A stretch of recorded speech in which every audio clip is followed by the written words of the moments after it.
सो hey guys, तो आप सभी को मेरा इस न्यू वीडियो में बहुत बहुत स्वागत है गाइस। तो आज आप सबने देखा कि माही मनीषा का कॉल रिकॉर्डिंग। जी हाँ, तो आप सभी से मैं बता दूं कि आजकल थोड़ा ट्रोली पर से स्टेज पर क्या चली जा रही है, लोग अपने आप को बहुत सुपरस्टार समझ रही हैं, ठीक है ना गाइस। तो ये बात ऐसा नहीं है। देखिए, मान लीजिए किसी से आप पैसा लेकर के और आप नहीं जाइए किसी का प्रोग्राम में, तो गलत बात है ना।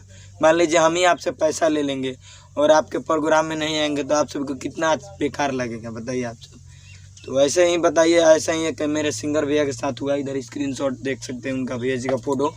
और ये देखिए माही मनीषा, यही है वो माही मनीषा जो सबके दिलों पर राज करती थी, अब नहीं करेगी, ठीक है ना। आप सभी को पता ही होगा, करती थी लेकिन अब नहीं करेगी।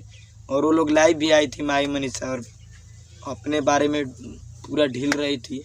तो आप सब उनके बातों में ना आए। अगर आप सभी को जो अच्छा लगे वही बताएं। और आप सभी को मैं यही बता देना चाहता था कि मतलब सुपरस्टार क्या हो जा रही हैं लोग, छोटा सिंगर या छोटा आदमी को ये लोग नहीं कुछ समझ रहे हैं लोग। तो बात ऐसा नहीं है, आज स्टार हुई हो तो कल नीचे भी आना है ना, तो आप सभी को पता ही होगा। तो बस गाइज, आज का ये मेरा वीडियो यहीं ख़त्म कर रहा हूँ। आई होप कि ये वीडियो देख के मेरा आप सभी को बहुत अच्छा लगा होगा। तो प्लीज़ कमेंट कीजिएगा। तो मिलेंगे फिर से नेक्स्ट वीडियो में, तब तक के लिए आप सभी को बाय।